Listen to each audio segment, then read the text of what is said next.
भूख लगी है, जल्दी किवाड़ खोल।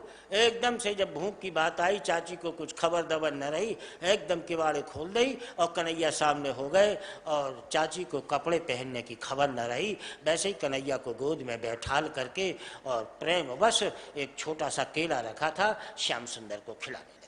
और जैसे ही श्याम सुंदर खाने लगे चाचा, और तुरंत गांव से आ गए। जैसे ही दरवाजे में देखा तो बिना विस्त्र की विदुरानी बैठी थी, कन्हैया को प्रेमवश भोजन के केला खिला रही थी। और न मालूम क्या खा रहे थे, क्या खिलाया जा रहा था। न सत्यम शैव असत्यम चा, असत्यम शैव सत्य चा। असत्य माने छिलका और सत्य माने गूदा।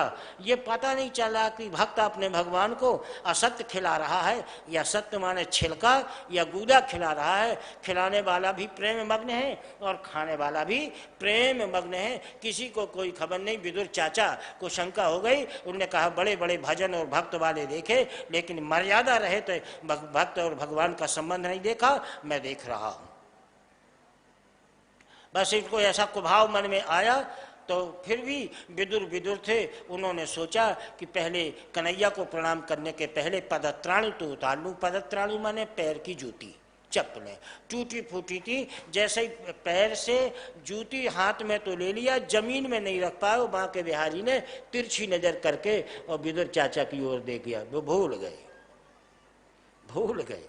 बस इतना ही तो करिश्मा है उसमें। बांके बिहारी ने तिरछी नजर करके देखा। जब तक नहीं देखा जब तक हाथ पैर में गया, और पैर हाथ में जूती आई और देख दिया। और जहां उसने देखा वहां ज्यों करते हुए रह गए। और जैसे ही रह गए और उन्होंने प्रणाम किया, कन्हैया प्रणाम है। कन्हैया ने कहा चाचा, प्रणाम करने के, नमस्कार करने के बड़े बड़े तरीके देखे, लेकिन हाथ में जूती लेकर के प्रणाम करने का तरीका ये कैसा रहा चाचा? ये तरीका बड़ा अनोखा है चाचा, कभी नहीं देखा। धन्य है इस अनोखे तरीकों को। चाचा ने कहा रे बेटा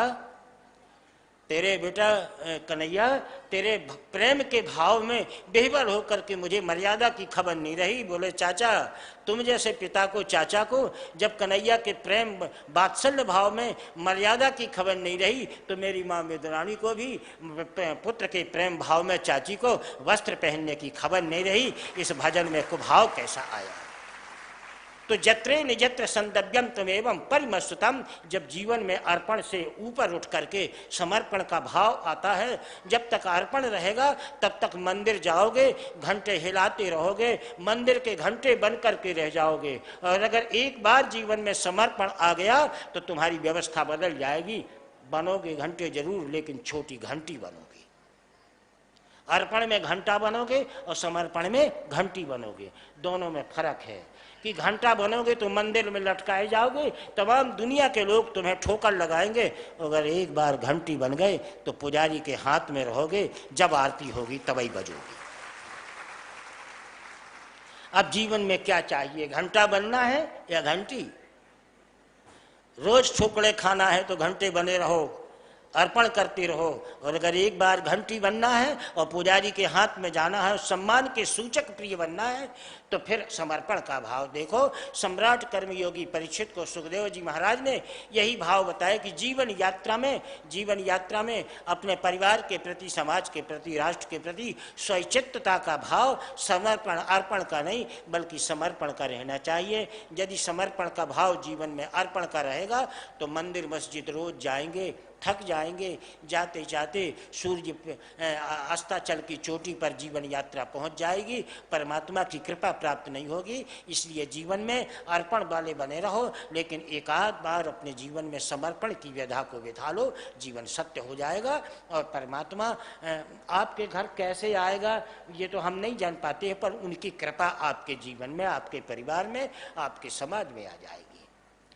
सुखदेव जी महाराज ने तर्क किया कि हमारे ऊपर भगवत कृपा प्राप्त हो गई, हम इसको कैसे समझें? उसका केवल एक ही तरीका है कि भगवत कृपा आपके जीवन में आ गई तो ये आपके परिवार में, आपके समाज में आ गई। उसको अपन कैसे माने कि हम भगवत, हमारे भजन में, हमारे पूजन में, हमारे सत्कर्म में, हमारे यज्ञ में सब जगह बहुत सफलता मिली। इसका ज्ञान कैसे होगा? तो इसका ज्ञान इसी रूप में हो सकता है। वो आके तुम्हें बताएंगे नहीं, चिट्ठी नहीं देंगे, पट्टा नहीं लिखेंगे कि तुम्हारे ऊपर हमारी कृपा हो गई।